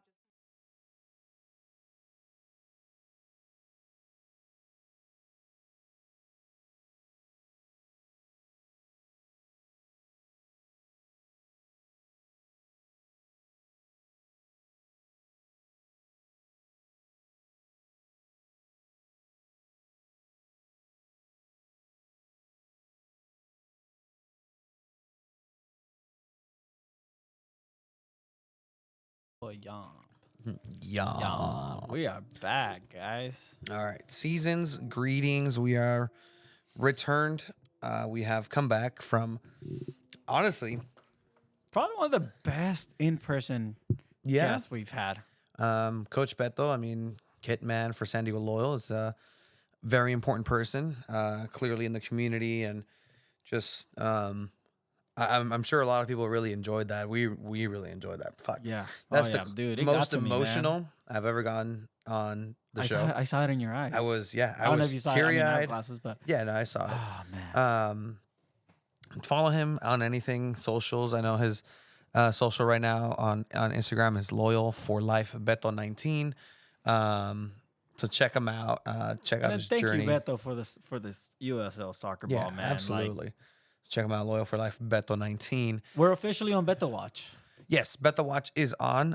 If he doesn't land anywhere in San Diego, it'd be a great loss. I mean, Oh man, they look. Ricardo, San Diego FC, someone pull some strings. Yeah, get if Beto you guys involved. were Come on, able guys. to, and if you guys were able to get the locals to hop on SDFC, I don't know how you're not going to get somebody as wonderful as Coach Beto into the building somehow. Wave would Yeah. be great there. Our Weston watch ended with him going and joining Wave. So congratulations to everybody back there. But I mean, I really hope everybody enjoyed that, and for the most part, like that's kind of the stories that we want to deliver, and if you want more of that's fine. We're in episode 199, one away from 200 episodes, which is nuts. Next week, expect a lot of just going down memory lane through old Oh, don't videos. tell people that, because then they're not going to tune in. I like that. Buy season tickets to wherever Coach Beto That's- goes. Yeah. Do it. Heck yeah. Do it. All right. So obviously due diligence leads us to the next point, the next part of the show, which is just some MLS, just news, some housekeeping.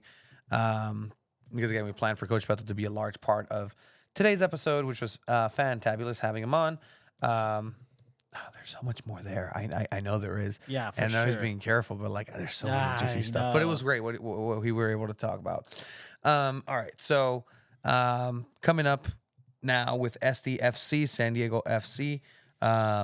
This is again now the venture that San Diego has chosen to embark on and maybe selected over chosen themselves. They are opening the new shop, the new retail shop, and they opened it over in Mission Valley Mall. Why do they have to name it something so difficult for me to pronounce? Say it. 18 threats? Did I say it right? That's not wrong. That's not bad, actually. 18 threats. Okay. 18 years. 18 years. It's just the TH gets to me sometimes, man. But yeah, it's up in Mission Valley Mall, open on Sunday. The big chrome ball is there. For now. As well, for now. That's going to go up and down. Like, I'm glad that they cleaned it. I'm glad that they finally dusted it off a little bit. Yeah. How do they get that thing around, man? You want to know how? Yeah. I know exactly how. Oh, sick. It's attached to a trailer.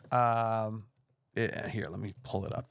The big San Diego chrome ball is attached to a base. It's on a trailer, and then that trailer is the one that gets hauled everywhere. Okay. Let me get what's his name? What's Johnny's name? Johnny San Diego. Johnny San Diego. Richardson. Shout out Johnny Richardson from Everything San Diego. So as you can see here, I see. it's a ball, but it's platform, but those are wheels. Okay, So gotcha. you just mount it onto the back of, I don't know, perhaps a new Toyota Tundra. The ones that we saw, a certain CEO that will not be named drive at some true. point. That's very true. But I saw our boys DK and Jerry drive that down on the freeway at some point. It was that Tundra because I recognized the inside of a Tundra, and that's to answer your question how it gets transported. So it'll get covered on the freeway. So if you see a large that was thing, my next question. if you see a Tundra driving with a little trailer, a little in the trailer back. with It's something in the probably back, this big ball. yeah. Yes. Definitely, says Paul. Jerry loves moving it. Yeah, he does. But yeah, so the shop, 18 threads. All right, let's get to the official, wording of this. So the inbox was hit. San Diego FC is thrilled to announce the opening of 18 threads, the club's official retail shop on Sunday, November 19th, the store part of its first phase of the club's retail strategy leading through the holiday season. So they're having this rollout of holiday season retail, blah, blah, blah, blah. I'm guessing there's going to be a massive Black Friday event. I know that there is Black Friday deals if you're one of the deposit people. There's still time to put that deposit in. Again, we're just reporting. We're not promoting. It's located in Mission Valley, so you guys can go ahead and go there. I did see the fact that people were complaining. There were some people complaining, and again, not to be, Tony, I'm going to have to argue against myself again. Oh, Tony, what are you always pointing out that people are complaining? Because it's true. What were some of the complaints? I don't know if it's valid or not, because it's the reality of what happens when San Diego gets an MLS team. This is an MLS team. And so here's some of the images, courtesy of Johnny Richardson. Let me take the empty, square out. 18 threads. Price point. It's an MLS team. Things are going to be expensive. Mm-hmm. It's like a concert. A t-shirt's going to cost you $50 probably. I'll look right now into a little bit of the pricing of the actual merchandise, but that's the reality of things where it's not USL, it's not anything else. Like it's a MLS team, and just like you see and you go to the Padre store and you have a chance to buy yourself a $300 Manny Machado jersey, that's the price. $35 for the regular tee. Here, let's at least an MLS store. Maybe different prices. I'm looking at the SDFC.store. Yeah, let's look at SDFC.store. Yeah, like you're right. They have some shirts for 35. Yeah, some shirts for 48. and that's again like that's part of the reality of it being an MLS team, right? Like, and that's nothing. Like, oh, San Diego, oh man, you guys are stepping in it again. No, that's par for the course. It is what it is. $48 here for a Chrome Crest T-shirt, I think there's a polo that's 138. and they only go up to 2X. Hey, That's I'm not gonna be wearing it. That's fine. You can wear a white tee right here. Excellent. They shouldn't have put a white background on a white T-shirt. Yeah. Okay. Too much complaining, Chiva. I'm just saying that would say that about the it. SD font. I wish they would have done it in the presentation. There was a font where it outlined it, Mm-hmm. and then it went to that. The outline of it is what I liked, if anything, from the font. But again, 18 threads. The store, 18 threads, obviously 18 cities. But 18 threads also because of the shirts woven into one. So some storytelling there. So good job on there. But yeah, so again, this is the next phase of what happens with the sport, right? Like with the team. Earlier this year, they announced they were happening. Then they said, we're gonna have a party. Everybody's invited. Everybody can come through. Some supporter groups were already there. Some supporter groups were not there. Some supporter groups are barely joining, and we'll get to that in a bit. But then it was the Right to Dream Academy. It was the Zaquan groundbreaking. Like, these are the major steps in the machine. They got that office downtown. They're working on it. And on the other side, in the soccer sense, this is the reality of things. It's going to be a Right to Dream Academy. It's going to be academy based. The soccer part of it, as far as who are they going to get, what coaches, what players, that's already getting worked in. However, through the track record that we've already seen, going back into literally using a Costa Rican firm to design this crest because it's in-house of the Right to Dream, it's easy to assume and look up and say, who are they going to appoint as coaches? Who are they going to appoint as training staff? More than likely, Right to Dream associated people. Yeah. The most successful one that they kind of herald right now is what's happening in Norway and just the Danish federation that they got kind of happening over there coaching-wise. So one could really just start to assume that that's going to be the pipeline into this new MLS league because comparatively speaking, I think the MLS is bigger than the Danish league. Maybe monetarily, like resources wise. Maybe. Milano Lasky is playing over there. San Diego kid. Signed for FC Northland.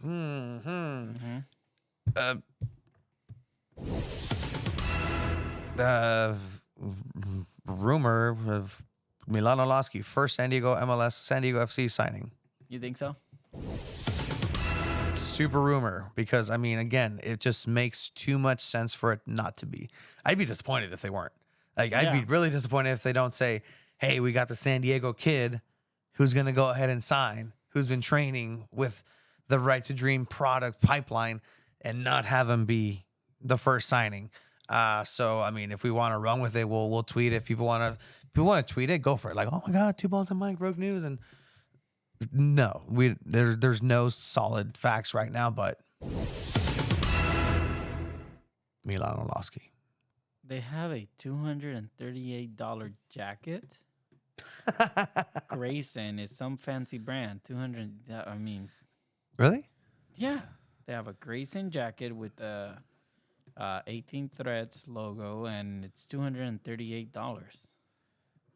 All right, let me see if I can get back to. It'll be under man sweatshirts. Men's sweatshirts. Vato. Ahí, la segunda. What? Vato. Grayson, full zip with SD Flow. Vato, come on. Who's buying a 238? I mean, some people, if you can afford it, I mean, cool. By all means, but man.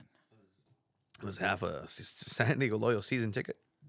Straight up, man. That's insane. I mean, what is the jacket gonna do? Make me like lose weight or something? I mean, if you look on the back, if you have a muscular back, it can accentuate it. I guess. So. All right, there we go. Is there a way I can lowball him like I lowballed San Diego Loyal? Which you guys remember last episode, right? God, you can make 4 interest-free installments. So, hey, I'm gonna start doing. I'm gonna finance a San Diego FC jacket, guys.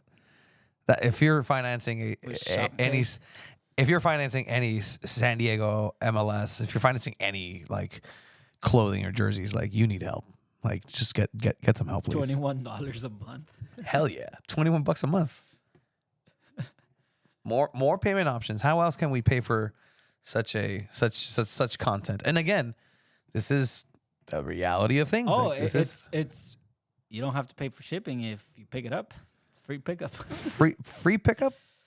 You would assume it's free shipping. No. That's no. After What is taxes, wrong with it's $256. That is insane.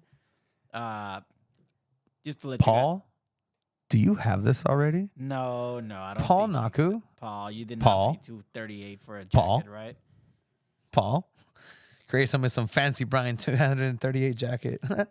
Saludos, season Todo greetings, and todo fuerte. How was Europe? But if he do well, it makes what is this sentence? 619 soccer. Okay. Iloski. Oh, okay. If he okay, does okay. well and they make Champions League, would he even want to come back? I don't think he has a choice. We'll see. Right to dream. Yeah, no, but I mean, definitely let us know if you guys end up checking out the store. I mean, I think we'll have to make a trip out to check out the store as well. We will. And we're working with the team to get ourselves some merch to raffle off. Hey, guys, if you guys have another $238 jacket lying around that we can raffle off, I doubt look, they'll give us a jacket. It's no. Get this. You don't wear it. No, you won't wear I it, won't right? Wear it. I literally cannot wear it. They don't have this my size. So, I mean, if you guys want to raffle the ball too, like let us know. San Diego FC. We're not raffling. Remy says the 238 cheese and crackers. Paul does not have one of these, and I don't think this is cheese and crackers, Remy. I think this is some Grey Poupon shit right here. Like what? Grey Poupon. What is that? Is that a fancy cheese or something? Oh, if you don't know Grey Poupon, then you don't know about it, bro. I'm so sorry. I don't know. That's some homework for you for later. Okay. But yeah, so that's San Diego MLS team store. Oh, you fancy, huh? Very fancy. Anything else with this? Excited that 18 Threads Mission Valley so quickly create the space. Fantastic. During the last month's San Diego brand reveal, fans flocked to the club's merchandise tent for be the first purchasing gear. In doing so, San Diego FC set a major league record for fan gear sales at a single event, surpassing MLS records in sales in just over 2 hours, forcing the club to shut down its online stores due to overwhelming demand. This enthusiastic response underscores the blossoming connection between the club and San Diego community, and 18 Threads aims to further enhance this connection through its physical presence and local collaboration. Vato, Charles Dickens, the guy who wrote Tale of Two Cities, he got paid by the word. I'm glad that they're employing such creative minds as Charles Dickens to really tell us, hey, we opened a store. Come check it out. But all right. This honestly sounds a lot like ChatGPT. But yeah, so that's going to be, you can find everything online, check everything out for that. Interesting times that we have here. Before we dive into San Diego Wave, which was it was a big day for San Diego Wave. If you're not aware of NWSL news, a lot of teams kind of solidified their squads for the next season. We did lowball San Diego Wave. San Diego Loyal, my bad. For the big inflatable, and they got back to us. They really did. They really said, could you guys do $250 for it? And honestly, left them on red. Yeah. I'm not gonna lie, I don't have the space for it. It would have been funny, but yeah. I mean, if it's still out there, I'll figure it out. Like, if anybody sold it, You asked them I did ask them. if Uh-huh. the hedges were anti-flammable, and they replied, "I'm gonna have to look at the manual to see if they're anti-flammable." Yeah, no. So some of the remaining San Diego loyal fans out there, employees, just enjoying having a great conversation with one of us. All right. Before we get now to San Diego Wave, which we'll close out with, I went over to Picture Day the other day for the San Diego Soccers. San Diego Soccers starting here at home. Again, I have employed. You have to go ahead. Is it part of the contract? Yeah, no, 100%. San Diego Soccers with the first match in the last season in Sports Arena, the Grand Ole Arena, the Pechanga Arena, December 3rd. Get your tickets now. Some of those jerseys, I think they got leaked on Facebook. There was an event over at the Califino Sublimit Lounge where they revealed it, but those are great. You said they look sick, right? They look sick. I know it's an homage to a previous kit in different iterations. I will say, I don't think I told you this. Boris Pardo's alternate kit, or maybe his main kit, he gave the design for it, and it's banger. Excellent. Okay. It is. Okay. I'll just say this: it is colorful, polygon inspired. You know what a polygon is, right? Just making sure. And perhaps a 5'6" Mexican goalkeeper inspired. Okay. So you got that to look forward. I told him, like, hey, dude, like, you're gonna need to ask for some gloves to match for that. And so he's working with West Coast Gloves to hopefully get him some really sick gloves to match that's really sick kit. So that's coming up December 3rd, first match. But with that said, can you say what type of polygon? Yeah, I mean triangles and squares, like it's triangles, like it's cool. triangles. But all right, so you were starting with the news that we did have for San Diego Wave that hit the inboxes today and the socials today. First and foremost, I think the first one was Kylie Riehl, right? Being traded. Correct. Kylie Riehl at SDFC have acquired $60,000 in allocation money in 2024 expansion protection from Utah Royals FC in exchange for defender Kylie Riehl. Kylie Riehl being one of the most consistent players for San Diego Wave throughout. World Cup this, World Cup that, the people coming in, people coming out, injuries here and there. Kylie Riehl was always there. 27 was acquired through Wave's expansion draft. So she herself was part of the expansion draft in the inaugural season from Louisville. In 2 seasons with San Diego, Kylie Riehl appeared in 41 regular season games with 37 starts for the club. The central defender also scored the first club goal ever in competition, a game tying goal in the Challenge Cup against the opener against Angel City. So Kylie Riehl, no longer San Diego Wave, was the first announcement, $60,000 in allotment. This is what happens in the expansion draft because there's 2 more teams coming into the NWSL, going from 12 to 14 now. A little bit tougher. And then, you're right. I just noticed Coach Beto did not touch that water. Yeah, he did not. It's all good. But yeah, Kylie Riehl. No, it's fine. Kylie Riehl. Going to one of the new expansion teams, Utah Royals, and I mean they got a great signing. She did it all for San Diego Wave, just at the center back position, stepping up for Abby Dahlkemper's absence for a majority of the last season and part of the first season as well. So she solidified herself as a starter for a long time, and she was just a player that you could rely on in case of an injury for Abby Dahlkemper, which happened a few times. So now they're really kind of diving in on trusting Abby Dahlkemper, who did get called up for the national team for camp. So correct. You kind of saw that her level got up there towards the end of the season, back from injury, to the point where she got called up. So good for her. Yeah, and later on in the day, there was a second announcement, and this came through as roster decisions for the 2023 campaign into the 24 season.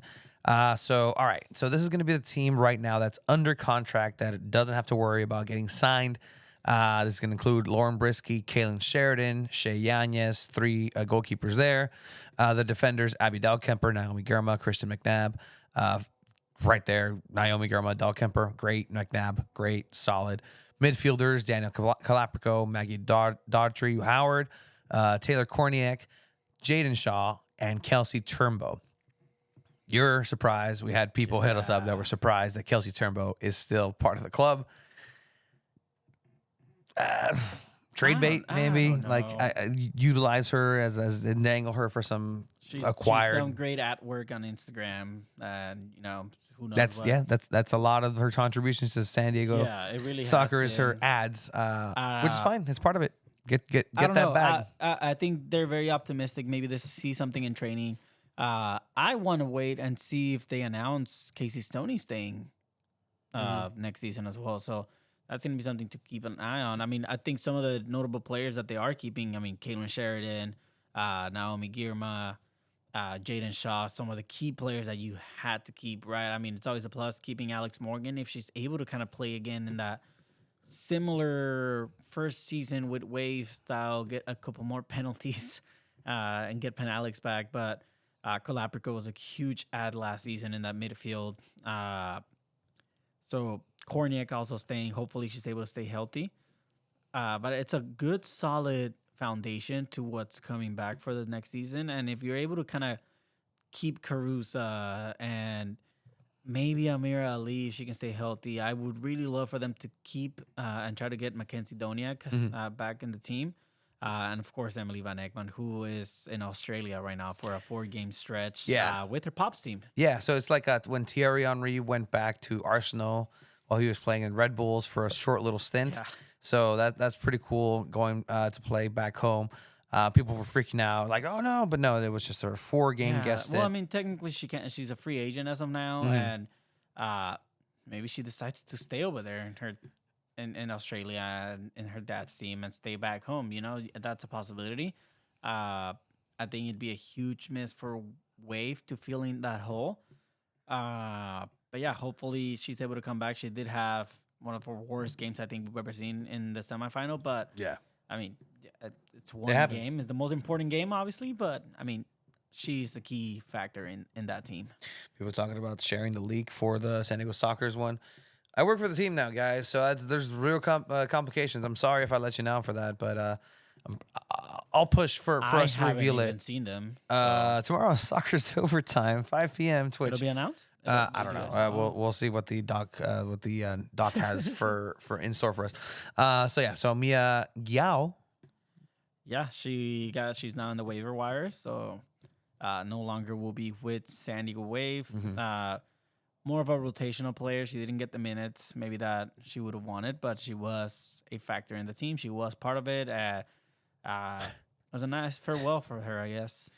But yeah, so that's the roster maneuvers that at this point San Diego Wave has a lot of room for people to come in, people to come out. I think they have a lot of allocation money as well to be able to get players. That's something that I've heard around from people that are more kind of well knowledge in the league and in all those aspects, where they kind of keep saying that Wave. Well, it's gonna be interesting to see what Wave can do with all that money in hand.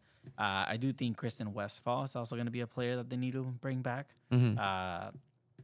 Reliable right backs are not easy to find in the NWSL. Yeah, but it's also interesting to see if they bring anyone from other leagues as well, some international players, who knows. And the thing with the NWSL that there's a specific amount of international slots, so they have to be really smart with how they utilize those. I mean, right now, just looking at that list of players that are currently under contract, you have Sheridan. You have unless that's McNabb. I mean, no, that's McNabb. No, McNabb's American. Yeah, I think it's just Jacobson and Sheridan. And Sheridan. So there's 2 right there. And so what the decisions that Casey Stoney, and that's interesting too, because we don't know what Casey Stoney's going to do. Yeah. There's an opening that just happened at Chelsea. There's rumors of San Diego Waves coach Casey Stoney maybe opting out or going overseas and back home to England. we'll see. That would not be good for the development of these players and the style that they've already had here at San Diego Wave. And again, with some of those players, Jaden Shaw, Naomi Girma, and Abby Dahlkemper getting the call-ups for these U.S. Women's National Team games coming up in very soon. The omission of Alex Morgan is not included in that. Yeah, she's not, and I think it's Why? also a few other veteran players that are being left out.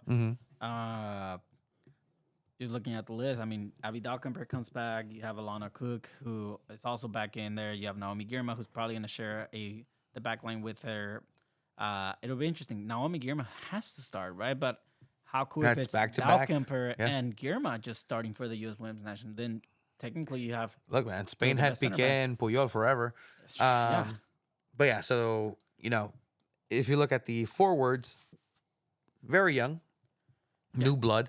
It's Sophia Smith time for sure. Mia Fischel also gets that call up, again, local. I can't wait to get the opportunity to ask now with not an interim coach, hey, you scouted Mia Fischel at Tigres, right? What made you want to pursue her to get her over to Chelsea, your former team? Was she good enough? Was she at the level you believe of a U.S. Women's National Team roster? And if so, why do you think it took so long? And I want to see if anybody interrupts you. I'll ask it because they're not going to call on you to be like, oh, yeah, no. Yeah, they won't. Hello. Yeah, they won't. Hello. My name is Tony Sanchez from San Diego Football. I just wanting to know, Mia Fischel is she currently is San Diegan and she plays in Chelsea. She good, but she played in Tigres. Very good and very well. Why did she not go to You team? doing your best Hector impression? Hector does not start like that. But please let me know. And then, but yeah, so that's the list for this rosters. This is local soccer, so we're covering local soccer. I'm trying to think anything else. Seasoner, commenters. I mean, that's kind of like what we have right now for Wave, at least until other news comes out. The NWSL draft is going to be on December 15th, so we're going to keep an eye out for that. But yeah, join us next week for our 200th episode. We have something special planned out for you guys. So just join us, and 200 weeks, man. 200 weeks of San Diego's number one soccer outlet. San Diego Football is the website. 200 episodes next week without missing and skipping a beat. Thank you for everybody who joined us. Thank you for Coach Beto for coming in studio and having a wonderful, wonderful chat. Thank you for everybody who was in the chat with us saying that this team is not needs Mexican Americans for SDFC. I agree. Again, right to dream. Is it going to be local kids' dream that has a right, or other people? Again, thank you guys for joining us. Thank you guys for being in the chat. Make sure to subscribe on YouTube. Just subscribe. That's all you got to do. Just go subscribe. And that's it. Yeah. Forever. San Diego Loyal. San Diego Wave. San Diego FC. San Diego Soccers. It's a lot of San Diego teams. Shout out to Coach Beto for joining us today as well. Seasons.